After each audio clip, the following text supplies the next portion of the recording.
A lo largo de estos 2 días se han comentado los efectos perversos que se ha generado en materia de ajuste por inflación, su anulación o derogación o no aplicación a los contribuyentes especiales.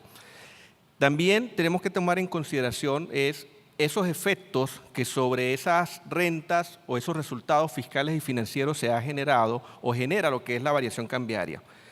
A manera de ejemplo mostramos, y lo llamamos coyuntura, esos efectos que tenemos para los años 2015, 16 y 17 en lo que es la variación cambiaria. No obstante, si nos remontamos al inicio del control cambiario, que estamos hablando del año 2003, estos efectos son de manera mucho más significativos.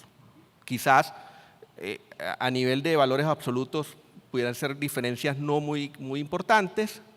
cuando lo reflejamos en un estado financiero, o cuando lo reflejamos en valores porcentuales. Estamos hablando de, por ejemplo, un contribuyente que pudiera estar sujeto o ser beneficiario de un dólar CADIVI en el año 2015 y que hoy simplemente no tuviera acceso al mismo y su valoración estuviera en base al DICOM, estaríamos hablando de una devaluación del 53.000%.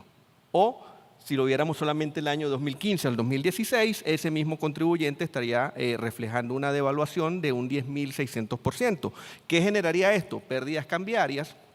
posiblemente una situación del código de déficit a nivel de patrimonio para restitución del mismo en virtud de lo que establece el Código de Comercio,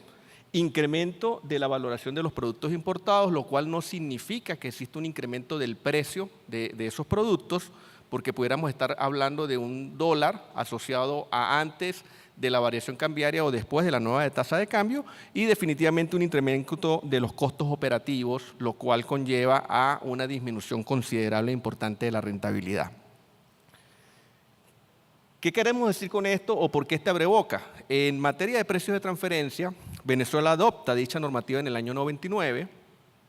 Argentina y México lo han adoptado unos años anteriores, y nuestra ley de impuestos sobre la renta establece como una guía accesoria a lo que establece la propia ley todo lo establecido por la OCDE en materia de precios de transferencia. Y aquí queremos hacer especial énfasis en cuanto a lo que establece el artículo los artículos 134 y 139 de la ley, en lo que se refiere a los métodos para valorar esas operaciones que tengo con partes vinculadas ubicadas en el extranjero, que son sobre las cuales aplica la normativa de precios de transferencia. Y allí, dentro de los métodos, se establece un método obligatorio, que es el método del precio comparable no controlado, y que en ausencia de aplicación del mismo, ya sea por la falta de información o porque no tenemos los elementos necesarios para la determinación, terminamos en la práctica aplicando el método de margen neto transaccional, que no es más que la utilidad o medir la rentabilidad operativa de las compañías. Si uno revisara la aplicación de este método en contribuyentes con operaciones con partes vinculadas antes del año 2015, nos encontramos con unos márgenes de rentabilidad exorbitantes, por llamarlo de alguna manera. Es típico, si revisamos esos estudios de precios de transferencia, conseguir empresas comparables con márgenes de rentabilidad del 5, del 8, del 10, del 12%, mientras que las empresas venezolanas tenían unos márgenes de rentabilidad incluso superiores al 30, 40 o en algunos casos 50%. Y esto obligó a que compañías evaluaran y revisaran su política de precios de transferencia e incluso hicieran ajustes a los mismos. ¿Por qué? Porque teníamos unos márgenes de rentabilidad excesivamente lejanos respecto a lo que eran los márgenes de rentabilidad de las comparables. Ahora, ¿qué son esas comparables? Si uno lo quisiera ver de alguna manera sencilla, son empresas cuyas funciones o características son similares a las que estamos evaluando o a la entidad local, y sobre las cuales empiezo a comparar y a medir mi rentabilidad en relación a las mismas. Yo hago una pregunta: ¿existe en América o en el mundo alguna economía que tenga un rasgo de comparabilidad respecto a lo que es la economía venezolana? Si hablamos solamente en tema cambiario, mínimo 2 tasas de cambio, en algún momento tuvimos 4. Señores, si buscamos a nivel global, no encontramos otra jurisdicción en la cual podamos manejar una tasa o una multiplicidad de tasas tal cual como lo tenemos en Venezuela. La Ley de Impuestos sobre la Renta, el artículo 120, nos dice que una transacción no vinculada es comparable cuando ninguna de las diferencias, si es que existen, entre las transacciones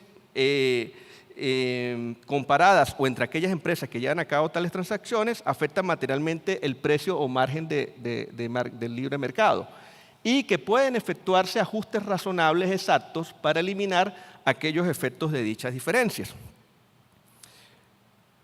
En unión o en armonía con lo que son las guías de la OCDE, la Ley de Impuestos sobre la Renta me permite efectuar ajustes a la comparabilidad por distintas variaciones o por distintas razones: calidad, volumen, fecha, funciones, activos y riesgos, términos contractuales y, muy importante, lo que son las circunstancias económicas particulares en el cual se desarrolla o ejecuta esa entidad que estoy midiendo, que estoy comparando, respecto a lo que son las entidades que utilizo a los fines de comparabilidad. La guía de la OCDE y la misma Ley de Impuestos sobre la Renta, en el artículo 127, nos menciona de manera expresa la naturaleza y extensión de las regulaciones gubernamentales del mercado. Y aquí entramos, en el caso de Venezuela, a ver dos situaciones bien particulares: el tema cambiario y el tema de control de precios. Si seguimos un poco revisando lo que nos dice la OCDE y que lo que establecemos y lo que está establecido en la Ley de Impuestos sobre la Renta, seguimos haciendo referencia, o sigue la norma haciendo referencia a temas como específicamente control de cambio, la posibilidad de que ese efecto de ese control de cambio en el tiempo y las distorsiones que genera en el resultado de la compañía pueda ser medido y, por lo tanto, ajustado ese estado financiero para que pueda ser comparable con las entidades que estoy haciendo la comparación, y simplemente señala siempre y cuando aquellos ajustes que se puedan realizar y se puedan determinar a los fines de mejorar esa comparabilidad y realmente estemos hablando de valores homogéneos, que ya partimos de un principio, que es que esos estados financieros con los cuales estoy comparando y revisando la rentabilidad han sido preparados bajo normas internacionales de contabilidad, sabiendo y que tenemos en Venezuela una particularidad sobre las mismas, pero que en todo caso estaríamos hablando en principio desde el punto de vista contable de un mismo idioma. Control de precios y tipo cambiario. Estos dos condimentos asociados en una compañía en Venezuela es lo que generaba rentabilidades, como decía hace un rato, exorbitantes en el año 2015 y hoy en día pérdidas muy significativas en los cuales pudiéramos estar hablando de entidades en situación de bancarrota. Esas circunstancias que afectan al contribuyente, y en el caso específico lo que queremos mencionar es el referido al tema cambiario, debe de identificarse, se puede identificar, la respuesta es sí, y debe incluirse dentro de ese análisis de precio de transferencia a los fines de hacer comparables esos resultados financieros. ¿Qué buscamos con esto? Mitigar el efecto que sobre ese resultado de rentabilidad o de pérdida tiene la compañía y que sin duda alguna cuando hablamos de un ajuste o de una tasa de cambio controlada estamos hablando de que quien gerencia esa tasa de cambio, quien gerencia ese riesgo es un ente gubernamental y no es la gerencia de la compañía. En condiciones normales, un importador estaría dispuesto a asumir el riesgo cambiario asociado a sus operaciones de compra. No obstante, cuando tenemos ese condimento adicional, que es el control cambiario, en donde es el órgano regulador, en este caso el Estado, a través de un órgano específico, el que determina esa política, definitivamente se escapa de las manos el control gerencial. ¿Qué sucedería si ubicamos a 4 o 5 personas y que nos determinen o efectúen un ajuste cambiario a esa comparabilidad de esos estados financieros que tenemos de una entidad que estemos evaluando? Yo estoy seguro que obtendríamos 5 resultados distintos.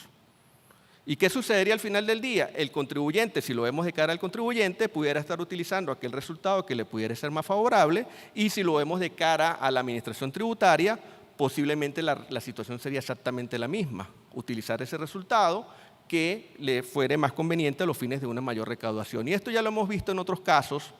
en lo que es la capacidad ociosa. Sin duda alguna hay una capacidad ociosa en el sector industrial venezolano,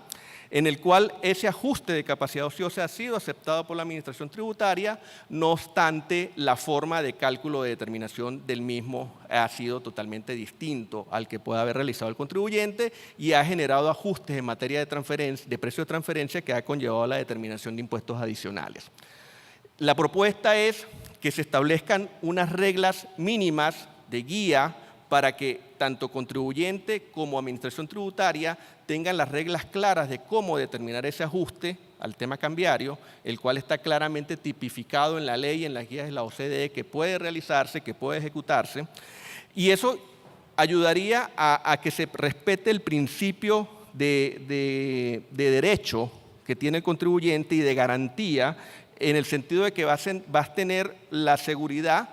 de estar determinando un ajuste en base a unas reglas mínimas establecidas, y se evitaría la discrecionalidad por parte, ya sea de la Administración Tributaria o incluso del propio contribuyente a los fines de la determinación del mismo. Por su atención, muchas gracias.